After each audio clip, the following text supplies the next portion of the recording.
and sovereignty. And I just want to have our panelists introduce themselves as well. So if we could go around starting, I believe, who's here for Graham? You were here first. If you want to go ahead and start. Thanks, Blessed. Great to see everybody. Graham Singh from Montreal, from the Trinity Centers Foundation, and looking at all kinds of questions around faith properties. And I'm also a minister in the Anglican Church. So great to be with everyone. Thank you so much, Graham. I think, Mike, you were next. You want to go ahead and introduce yourself? Sure. It's Mike Labbé. I'm from Toronto. I'm with a company called Home Opportunities, a nonprofit corporation, but more significantly with Community Wealth Cooperative, which has applied to CMHC for funding to produce a homeownership cooperative sector. So that my focus is cooperatives, my focus is housing. Thank you. And do we have Isaac with us yet? I don't have names for everyone. Okay, go ahead. Good afternoon, everyone. My name is Isaac Ololafe, President and CEO of Dream Legacy Foundation and Dreammakering. We're an asset management company in the real estate space, venture capitalist space, and in the foundation space. When it comes to real estate through Dreammaker Developments, we've developed and built residential and commercial properties around the GTA, from condos to boutique hotels to custom homes. And through Dream Legacy Foundation partnership with Dreammaker Developments, we're now moving into affordable housing and working with Black North and Habitat in regards to the homeownership bridge program in partnership with the federal government, and also in partnership with other private sector. We're looking into launching a rent-to-own program for 67 townhouses and also affordable rental program within the GTA. Nice to connect, everyone. Very nice, thank you. Carla Leon, can you introduce yourself? Great, I'm Carla Leon. I was the former Director of Innovation with the United Church of Canada for 10 years and launched United Property Resource Corporation, a fully owned for-profit development corporation by the church, now called Kindred Works, and really passionate about anything innovative. So that's why I'm here. Great. And Adiola, are you here? Can you introduce yourself?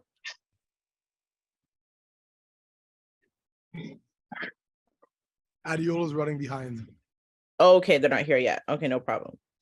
Okay, so we'll get started with the questions. This one is for Isaac. We know Dreammaker Venture and Dream Legacy Foundation has been doing some great work building out social purpose real estate advisory and leading the voice in development in Canada. What are the emerging trends and current activities that you'd like to amplify? Yeah, no, I think really over the last 10 years, we've been really talking about affordable housing, especially trying to target marginalized communities. But it's exciting to see now all levels of government, from the federal to municipal, are all leaning forward in regards to different initiatives. The two initiatives that we're really trying to streamline is around the rent-to-own program, leveraging our redevelopment projects that we're doing for individuals to lock into assets today. They don't have to move in for 2 to 3 years while we're building it, and then work out a profit, a rental number that works for them, while a percentage going into the down payment for when they move in 3 years after. So it's a 6-year program that we're going to be rolling out, hopefully Q1 of 23, for those looking to have home ownership but need a home right now. That's great. That sounds good. Thank you for sharing. Carla, this question's for you. I know you recently developed a social purpose holding corporation, and you're now the CEO of an incredible company called Just Like Family. We didn't get into. What systems and ecosystems are you working on disrupting, and what role does your social purpose real estate play in this kind of work? So this is actually I think every system that I run into probably needs to be disrupted. So I don't know which one you want me to point a finger at first. Pick your top ones. So really what I'm looking at right now is franchising. So the franchise system. So just like Family as a Home Care company that we've purchased, it was a social acquisition. And I think it's changing capitalism from being a win-lose situation to a win-win. And I actually think that franchising was developed to be deeply relational, where you have a business model that works in one community that you're seeking to have in another, but it really got destroyed into something that was extractive. And I think what I'm trying to do is to reposition people into the franchise systems. And so, yeah, I guess that's the main one that's happening. And the rabbit hole is very, very deep. But every person I speak to now, they want to be part of this. This movement is compelling. So I'm super excited. So it's going well for the most part? Oh yeah, the first 6 months, it was interesting to say the least. I don't know. I can't swear on this, can I? We're keeping it clean. But we definitely appreciate your honesty. Okay, so this next question is for Graham. Your work at the Trinity Center Foundation has inspired a lot. It's exponentially scaling, and we just want you to share more about this model and your work in the ecosystem. Thanks, Blessed. And I wonder if there's anybody here on the call who, as we went over that phrase, social purpose real estate, was wondering what exactly we mean by that. And if I could sneak into how do we see the world and how's our work going, I would define social purpose real estate as being parcels of land and buildings which have probably been given, often by some colonial narrative. They often have a tax exempt status, which is a way of the whole community investing in them. And there's a narrative around them saying that's our place. So certainly libraries, schools, hospitals, but also places of worship and so on. And so in our case, we would argue that the Christian church represents the largest single block of social purpose real estate outside of schools and hospitals in terms of land value. And if you put schools and hospitals that are faith-based, then you have another whole dimension as well. But just looking at communities of faith, that's our focus. There are about a quarter of Canada's 80,000 registered charities are faith-based organizations. About half of those own a place of worship. So usually it's a funny looking building with a steeple, but it's often on the corner of Main and Main where all the buses go through and the metro is there. And it's the place where poverty is the hardest and food security is felt most acutely. And the connection between different communities is often quite raw in those places.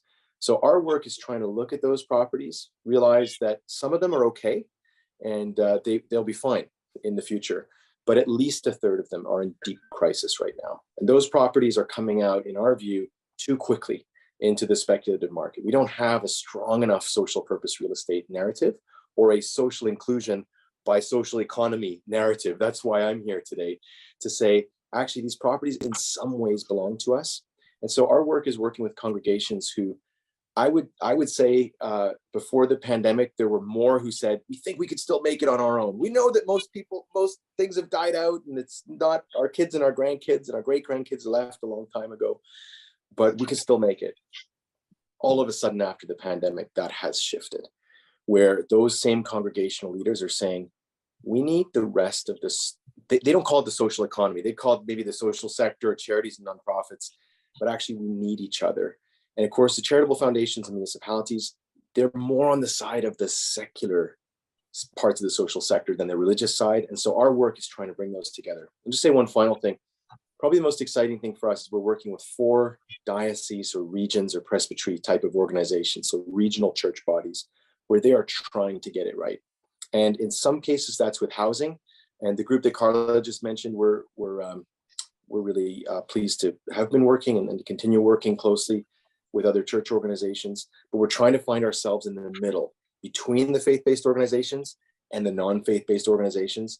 And sometimes there'll be housing coming out of that. Sometimes it'll be community hubs and or other outcomes. But that's what we're looking at. That's our view on the world.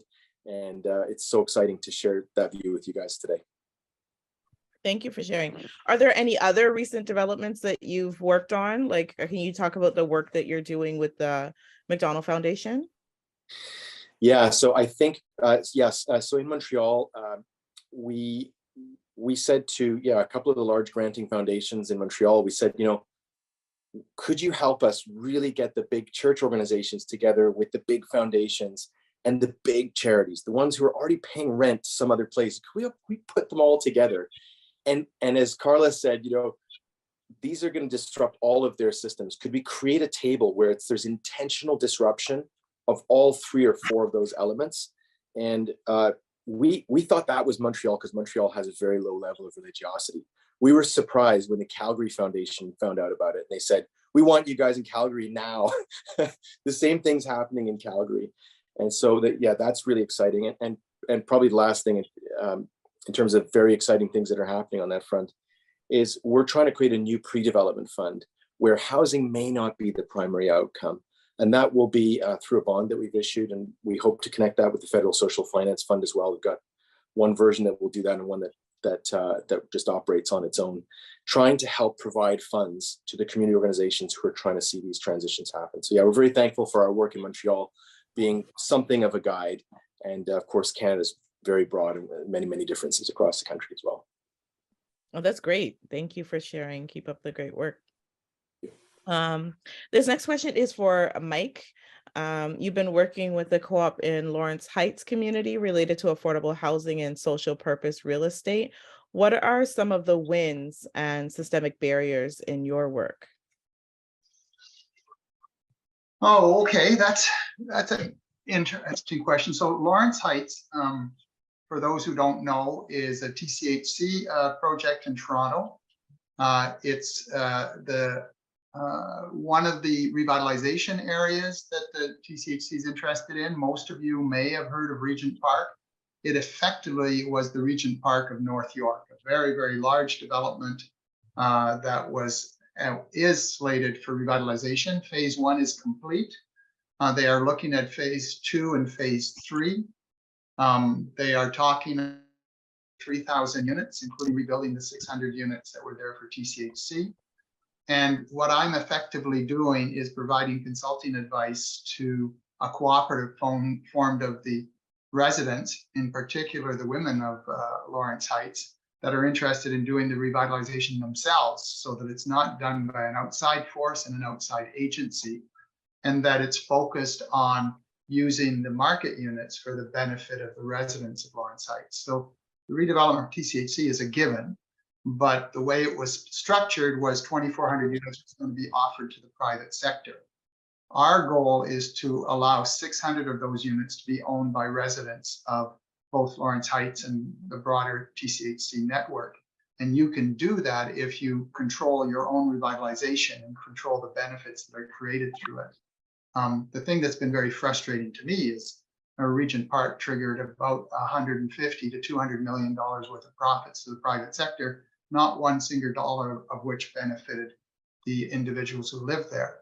They got a paltry, what was it, 15 units for affordable ownership to date. And that really doesn't serve the people that you're trying to revitalize.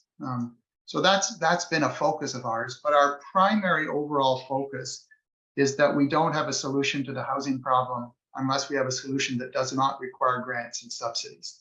Because if you want to do the solution through grants and subsidies, you need to figure out how to raise $1.2 trillion from government in Canada. And I'm betting that that kind of money is not available. So all of our work has focused very specifically on no grants, no subsidies, no tax write-downs.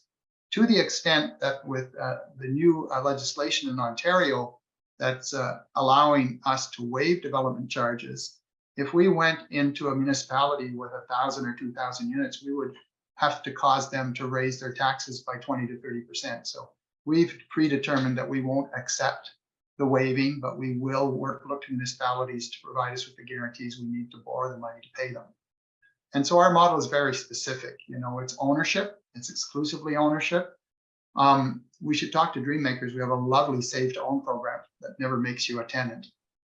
That's focused on people with incomes between $40,000 and $80,000, which starts with a $500 down payment but from day one, you're an owner. You just don't have title until you make your 5% down. So there's certainly a lot of interactions that should happen because once you get rid of grants and subsidies, scale is not the issue. So we can talk about 2,400 units. You cannot talk about 2,400 units if you need grants and subsidies to do it. So currently what I've been smiling about and talking to friends about is I'm working on 10,000 units out of my daughter's former bedroom.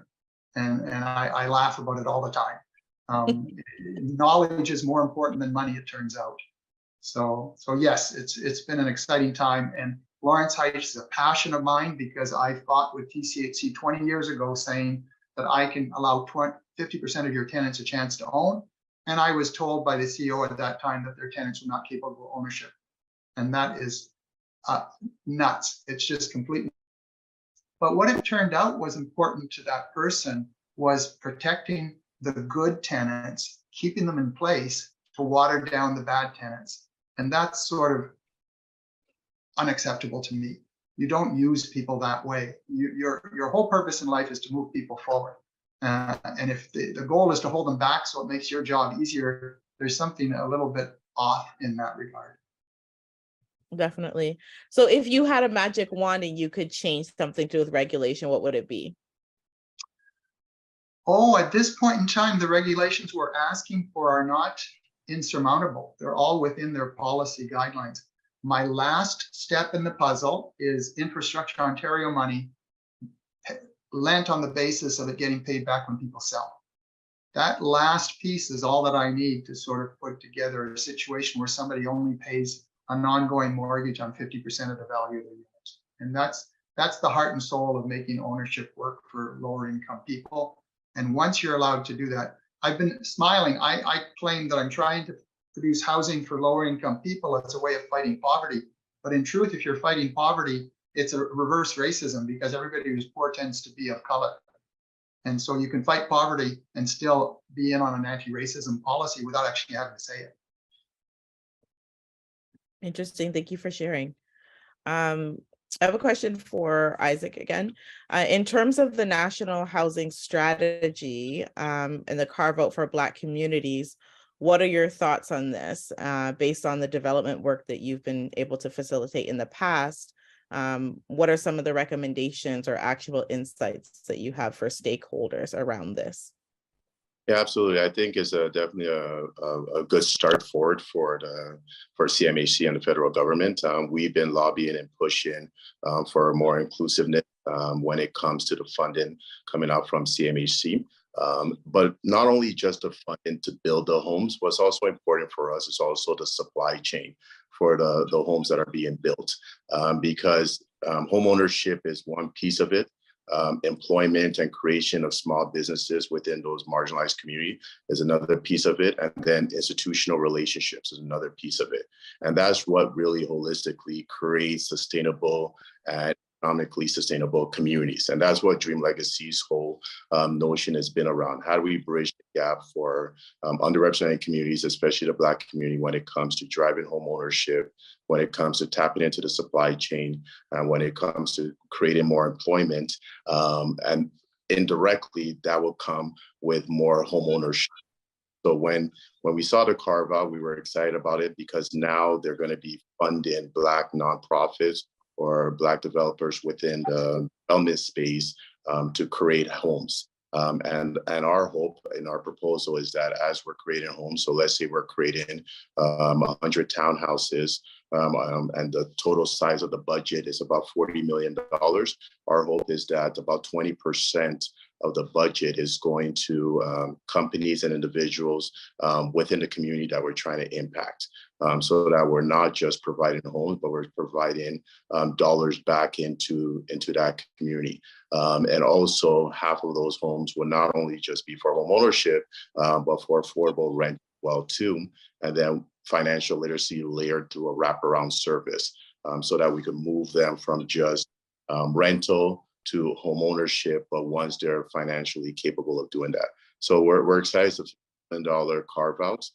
I think there's definitely more that needs to be added to that, and we're hoping through the social finance innovation and other funding gaps we'll be able to participate in that. That's great. And I have the same question for you. If you had a magic wand, what would you change for the regulations on both commercial and the residential side? I think, and Mike said it best, I think it's working within the policies, but I think it's also that there's inclusiveness in the fund that goes out, and that there's a level of playing field for those that are trying to participate in that funding, because representation both on who is doing the work and who is receiving the funding plays a key role on who is going to be in the properties. I remember when Regent Park was launched, through my real estate brokerage, we were fortunate to be able to sell units during those times in partnership with the brokerage firm and Baker and then Daniels at that time.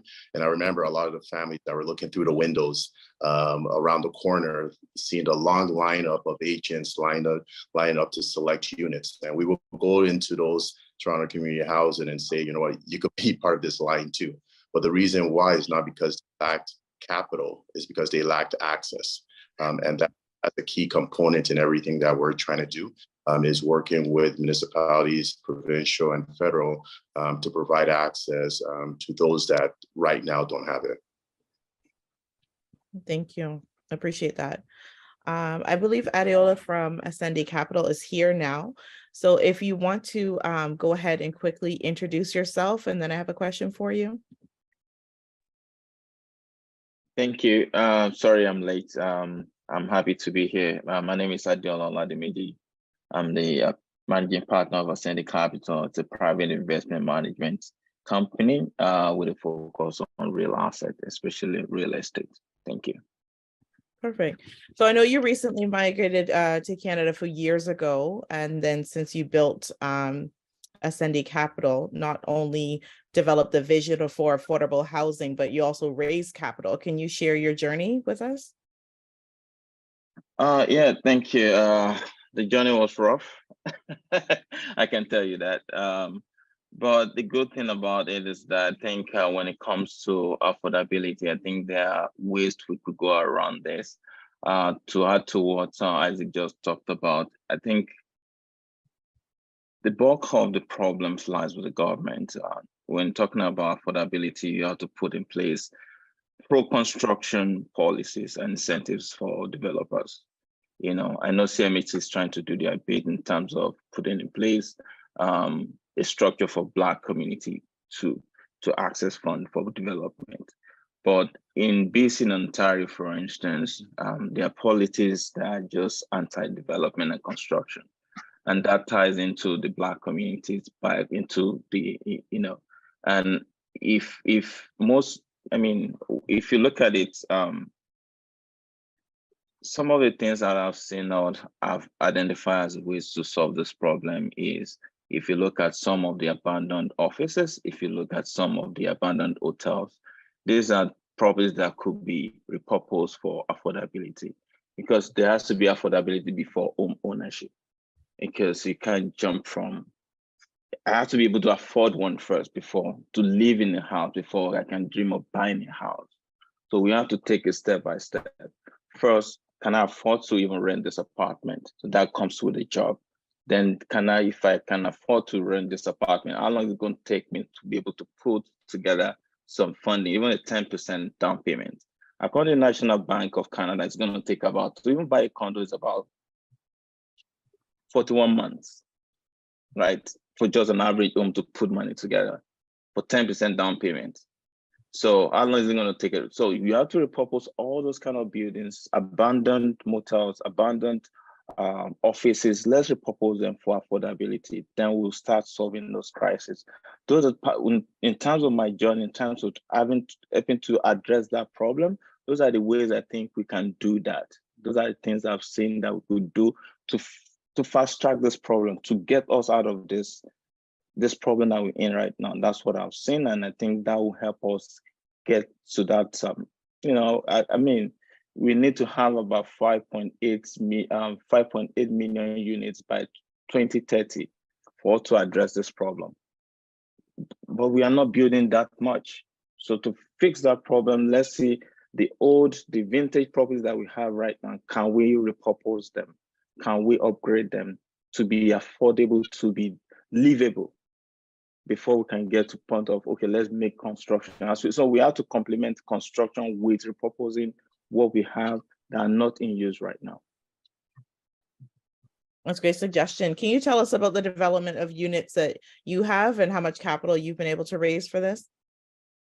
We have 44 units in Edmonton, and currently working on another 48, and we're working on another 120 units in Edmonton.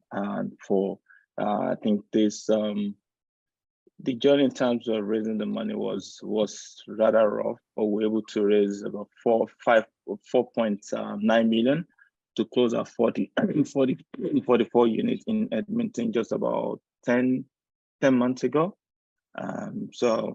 But raising the money, because I mean, I'm relatively new in Canada, so it wasn't that wasn't a smooth ride. It was pretty difficult, but with the support of the likes of Isaac, with the encouragement, and Victor, we're able to get to that.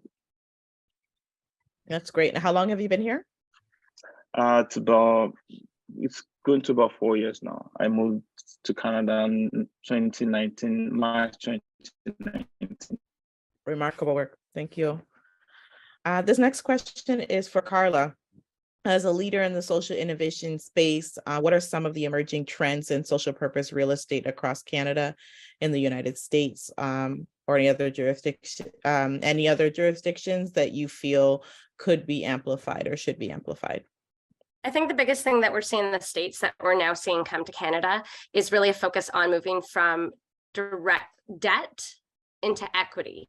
So direct equity. And so some of the impact investors in the States, definitely in New York City, they would say that 5 years ago that the majority of their portfolio was debt-based. And then now it's actually the opposite. It's 80% equity that they're doing and 20% debt, and therefore able to leverage existing lenders and those existing systems that are in place, and just changing what they realize that their focus is. And so I think I'm starting to see that in Canada, obviously with the social purpose holding company, and having done one of the first social acquisitions in Canada, leveraging direct equity investments rather than debt. It's something that I think we're going to continue to see. Scale Collaborative on Vancouver Island is really leaning into that, of using equity rather than debt. And I think when we start thinking that way and using existing levers, we're able to not just rely on policy change and actually be the change ourselves. Thank you. I love that. This next question is for Graham. What's the ultimate goal of the Trinity Center Foundation? What's your call to action for all Canadians related to social purpose real estate? Thanks so much for that question. Our ultimate goal is to look at this stock of 12,000 properties that are moving right now, and to be able to sleep at night when we look back at it and say, we did a great job. And that doesn't mean that some of them will not be sold in the private sector without any solution that we can find, because there will be some that just need to go on the market. And frankly, we're not going to find a social purpose real estate solution to an existing piece of social purpose real estate. It's not going to happen every time.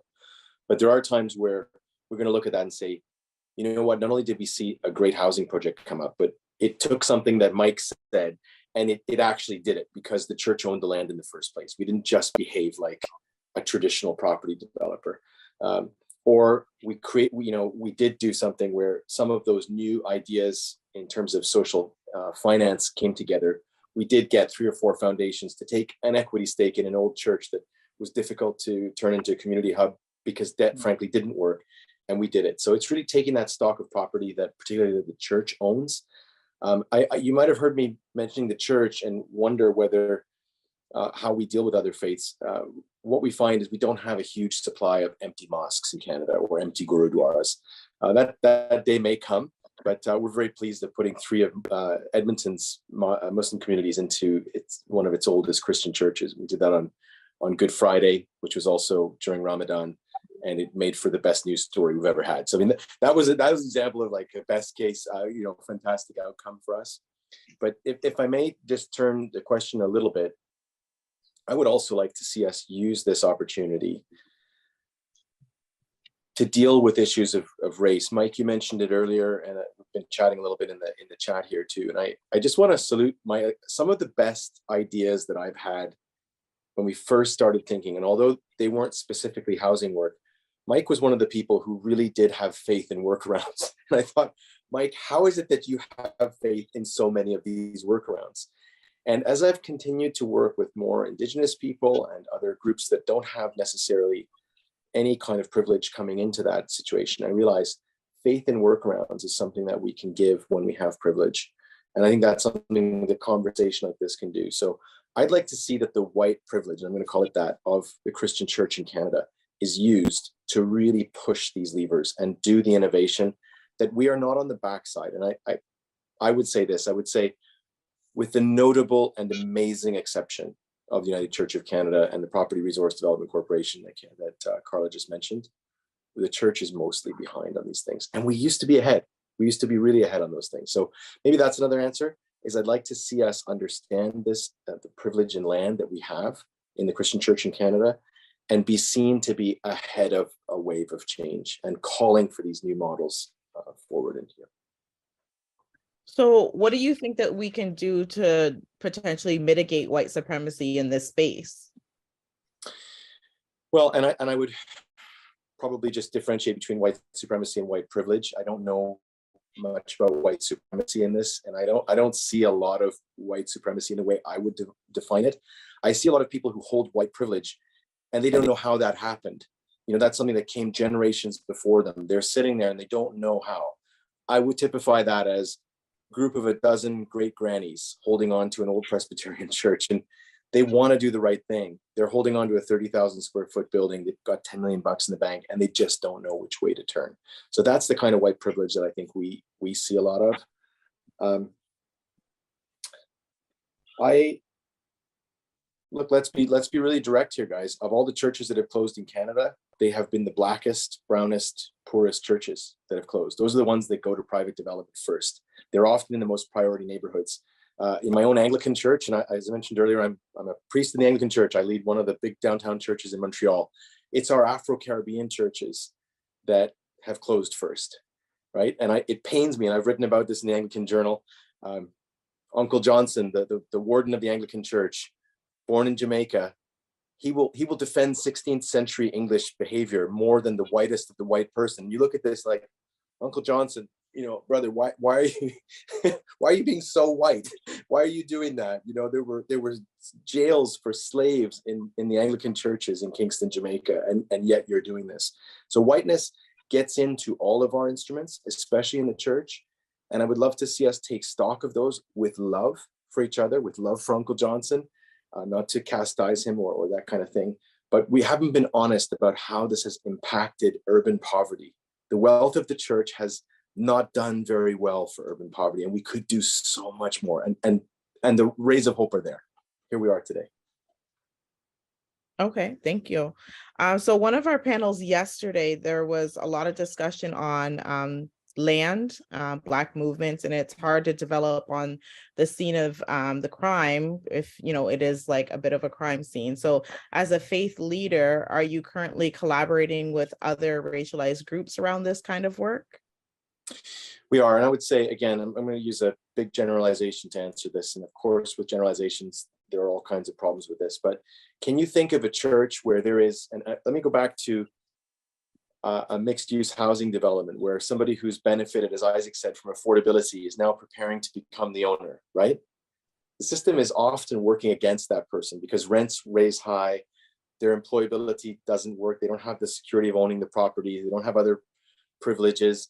You know, they're trying to get out of affordability into ownership. In the same way, think of your typical urban church building. Who's actually in there?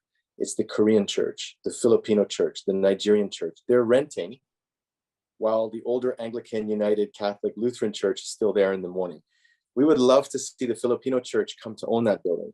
And maybe it should be Korean, Filipino, Nigerian together, perhaps a very liberal church, maybe a more conservative church as well. Maybe we can help them talk to each other too. Maybe there are 2 or 3 churches that own that place now. So one of the ways of solving this, of whiteness within the church property you know, maybe it's a micro slice. I think it's a big slice of social purpose real estate, but that's just our focus. But, you know, wouldn't it be amazing if we saw that happen? You know, in our church in Montreal, we have a big refugee charity that's there. And often we have Syrian women and a lot of Iranian women walking around that church, and they look like they own the place. And people come in there and they're like, I saw an Iranian woman. She looks like she owns this 150-year-old church. I said, yeah. That's because we work to help her feel like this is her place and that she owns it. And so we can do that. And that sense of I own this community asset, I believe creates other aspects of stability in an urban environment. Of course, we know isolation is the #1 cause of extremism. How do we counter extremism? The creation of resilient local community. How do we do that? Through ownership. Housing for sure, but other community assets. That to me is the social purpose real estate dream. Thank you. This question for Isaac. Do you experience any anti-Black racism as a developer in the ecosystem, or is it a neutral sector?